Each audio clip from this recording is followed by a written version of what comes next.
Hello, students. This is the video lecture for Chapter 8, which is about covering the courts and different issues associated with covering legal proceedings. And bonus question, it's not worth any points, but bonus question, you can see this black and white still image that I put on the first slide.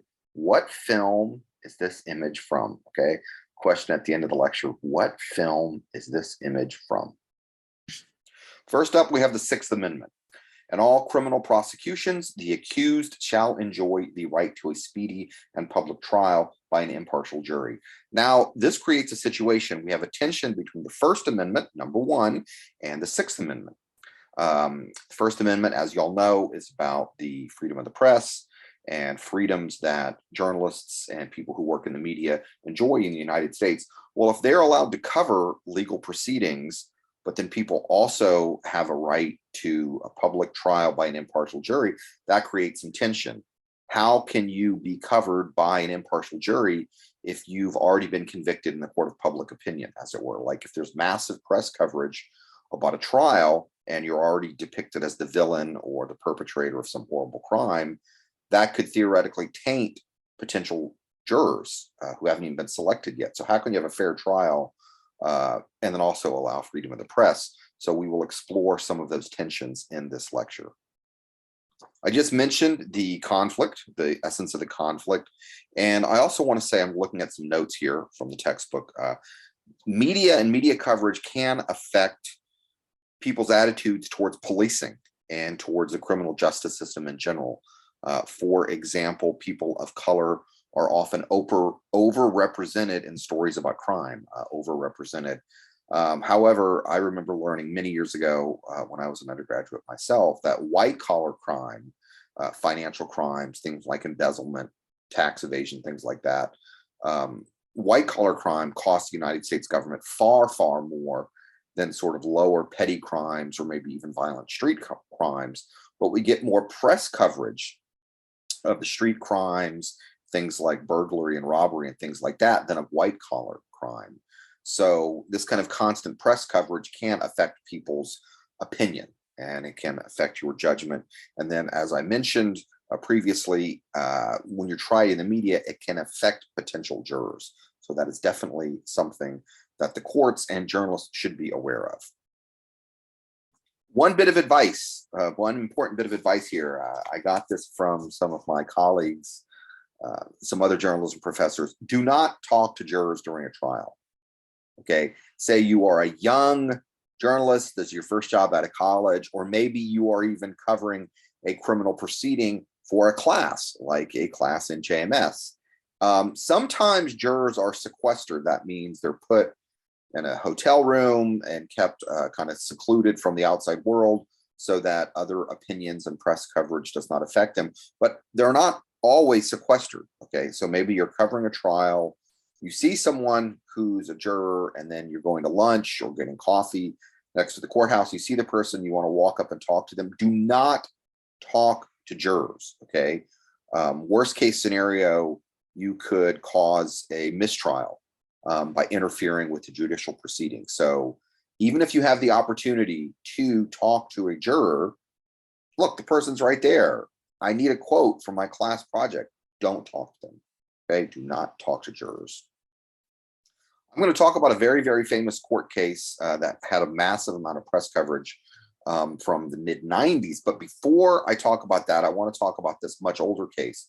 This goes all the way back to the 1930s. Charles Lindbergh, first person to fly solo across the Atlantic. He was just a massive, massive celebrity and heralded as a hero when he did this.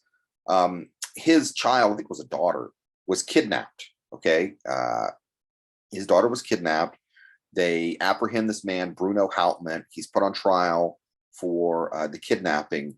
And I wasn't alive back then, but I do remember reading about this and learning about this when I was a very young child. Like this, there had never been in the United States any kind of court trial with this level of coverage before. And we had forms of mass media. We had radio, we had film, and obviously we had newspaper coverage. Here is an ad from a Chicago newspaper from 1935. And if you can see here on the upper left, they were showing, I presume this is newsreels, they're showing newsreels of the trial and advertising that, look, next to other sort of films that you could see. Like, this was a public spectacle. This was a public spectacle. And here we have another headline from around the same time, 1935, Bruno Hauptmann is found guilty of murder. Okay, spoiler alert, the child was not found. Okay, the thing that I wanted to talk about, a more or somewhat more recent media spectacle about the courts, was the trial of O.J. Simpson in early 90s. I think it was 1994. I had already graduated college at that point. I remember when this was going on. O.J. Simpson had been a rather successful football player, and then after that, he transitioned to becoming a Hollywood actor. He wasn't in great movies, you know, he wasn't in like the most stellar films, but he was a pretty well-known celebrity. He also did a series of car commercials for some sort of rental car company. Anyway, he's put on trial for the murder of his ex-wife, and then also this young man, Ron Goldman. Horrible, horrible murder. Both bodies found, you know, brutally, brutally murdered. O.J. Simpson was the most famous person at that point who had ever been put on trial for murder. Okay, O.J. Simpson was the most famous murder defendant. And the press coverage of this was like nothing that people had seen before. Okay, if you thought Lindbergh was big, now we have television and cable news in the mix. And many, many people believe, myself included, that the presence of the cameras tainted and I wouldn't say corrupted necessarily, but definitely influenced the behavior. The way the lawyers for the defense and the prosecution, the way they were behaving and acting, and the things that were saying were being staged for the audience at home, not necessarily for what was true or what was factual. And O.J. Simpson was ultimately found not guilty. He was later found guilty in a civil trial, but the original trial, he was found not guilty. And many people believe that the press coverage did affect the outcome of that trial. Okay, continuing this theme, and this is the last famous murder trial I'm going to talk about, Shepard v. Maxwell. This was a case, the crime actually happened in the 1950s, but the Supreme Court did not hear the case until the 1960s. Sam Shepard is a doctor. He claims that he returns home and claims that someone had broken into his house and killed his wife. He was put on trial and originally found guilty of the murder. He claims that there was someone else involved. He wasn't the one. This was, you know, yet another example of a very, very famous media spectacle involving a murder trial. The case was so famous, it inspired the TV show The Fugitive, which then later inspired the film The Fugitive, which stars Harrison Ford. Actually, a pretty good film if you like movies. That's a pretty good film, The Fugitive. Anyway, when the Supreme Court finally hears the case, they overturn the conviction. Okay, they free Sam Shepard, claiming that the massive amount of pre-trial publicity made it impossible for this man to get a fair trial. That there was simply too much press coverage, and that it wasn't fair. So following this, I'm looking at my notes again, following Shepard v. Maxwell, a number of measures have been put into effect to try and preserve the integrity of a jury trial. This includes delaying a trial. A judge may say, hey, let's wait until people calm down. Now, the Sixth Amendment says you have the right to a speedy trial, but a judge may say, you know what, let's wait 6 months until people calm down. Change location, like, you know, people are too upset in this town, let's move it to a different town. Sequestering of the jury, that's, as I mentioned, when you put the jury into, you know, private places to stay. There could be a gag order on participants, not allowing them to talk about it. Don't reveal certain information to the press. Potential witnesses can be put under protection to protect them from outside influences. There can be special instructions to the jury. There can also be limits on the press and what the press can do and how they can cover the trial. And I think the worst case scenario is a complete retrial when the judge says, you know, this proceeding has been so messed up, to put it politely, we have to retry the whole case. So there are a number of things that judges can do to try and preserve the integrity of a trial. This video updates an older graphic that was in the video lecture. The new edition of the textbook changed this a little bit. What we have here is a map 8.1, showing the different states and what are the rules and regulations about cameras in courtroom. And up here, New York, Pennsylvania, it looks like maybe that's about it, where there's no cameras at all. Everyone else has some degree, or current law does not address it. So just know that it varies state by state. And you should also know there are no cameras in the Supreme Court. Here is a case from 2021, the murder trial for Kyle Rittenhouse. If you don't remember, this was during all the protests over Black Lives Matter that happened in the summer, one summer, I think it was summer of 2020. Kyle Rittenhouse, young man, has a weapon. He probably shouldn't have had the weapon in the first place, crosses a state line, deliberately goes to a place where he knows a protest is going on. There's an engagement with some protesters. He ends up killing, I don't remember how many people he killed, 2 or 3 people. When he was put on trial, the judge did allow cameras, and there was this very, very famous scene, if you don't remember it, where Kyle Rittenhouse goes on the stand and cries because he's so upset. Some people said he was faking the tears, right? Some people said that he was just acting. Other people thought it was legitimate show of concern. And there was just so much public discussion about this and so many images and videos circulating that the judge later said, had I known it was going to be like this, I never would have allowed the cameras in there. I never would have allowed the cameras in there. And in this case, Kyle Rittenhouse was ultimately found not guilty. I think the jury found that he was acting in self-defense. But this was another instance where cameras were allowed, and then people later debated, was that a smart thing to do or not? Okay, now we have Brandsburg v. Hayes. If you can only remember one court case from this video lecture, this would be the one. In Brandsburg v. Hayes,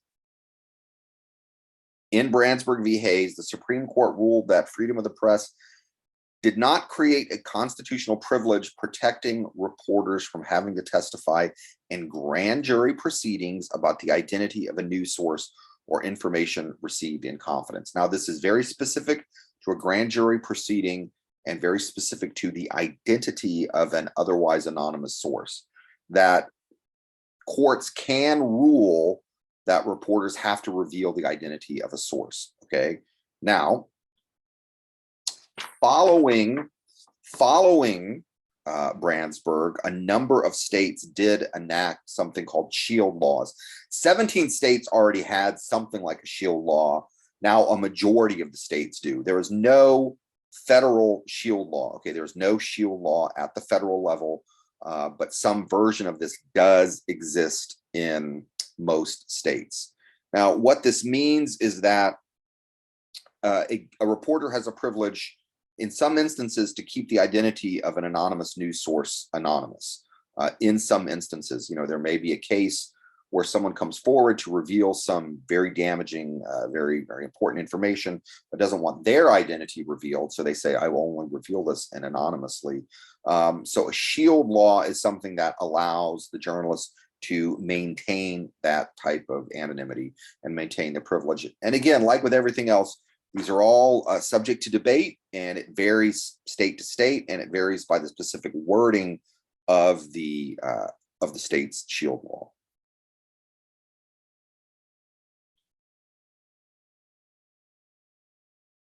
There is some ambiguity about who is covered by a shield law. There's great difficulty in defining journalists. Now, the courts have tended to prefer the term journalist, as, you know, we don't have licensed journalists, for better or for worse. We do not have licensed journalists in the United States. But if you work for a media outlet that's very reputable, maybe very large, does things like fact checking and engages in fair and established journalistic practices, maybe you are a member of the Society of Professional Journalists, the courts will tend to prefer that. Now, if you're a blogger and you just throw up stuff on social media, you know, people claim they're journalists. I'm an amateur journalist. That's a much more gray area. You know, someone who expresses opinions online doesn't necessarily meet the criteria that the other journalists might meet that I just defined. But again, it's, you know, a gray area because we do not license journalists in the United States. Hackers can be a protected source depending upon the kind of information they're reporting.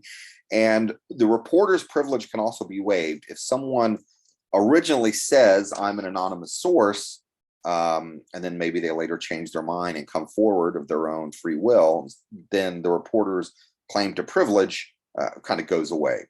So there is some ambiguity with the shield laws.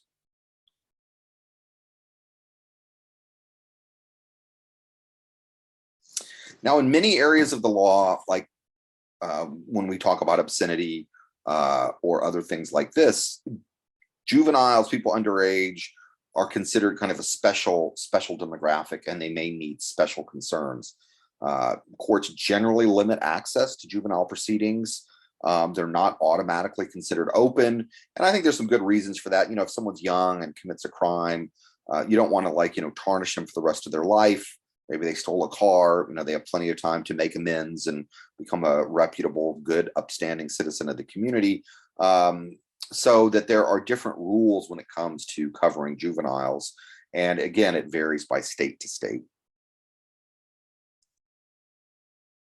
When it comes to sexual assault victims, all states, including the District of Columbia, have a rape shield law, which means that if a person is the victim of some type of sexual crime, sexual assault, their identity should be kept secret. You don't want to necessarily make that public. That could make the situation worse. It could sort of exacerbate injuries, as it were. And in most states, except Mississippi, okay, Mississippi isn't alone here.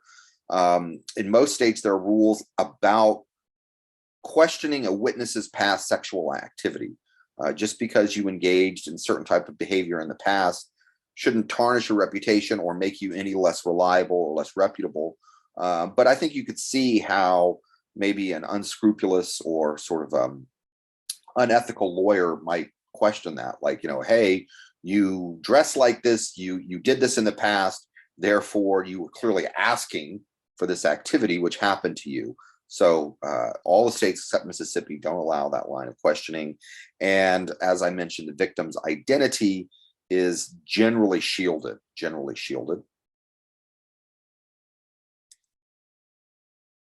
In conclusion, To Kill a Mockingbird, the film that is depicted on the opening slide of this lecture was To Kill a Mockingbird. That's it for the lecture.